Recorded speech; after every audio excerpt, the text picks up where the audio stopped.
Estimating whether you have enough filament left on a spool to finish a print has always been a difficult task.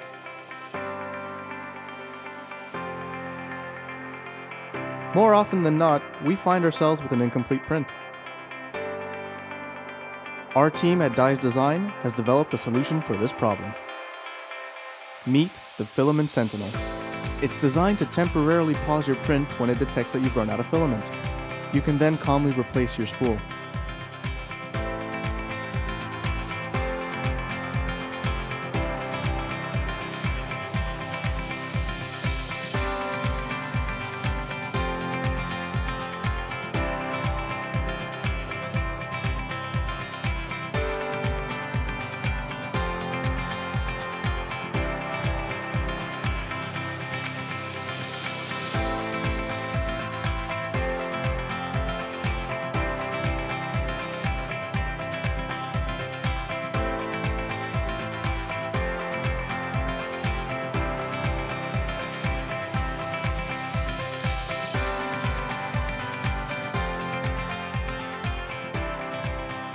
After multiple prototypes and design iterations, we feel ready to launch the Filament Sentinel into production.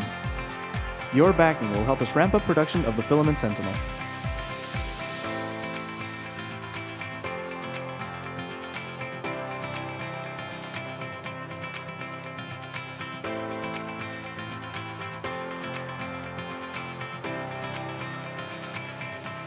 We can't wait to launch this project with you. Our team would like to thank you for helping us through this crowdfunding campaign.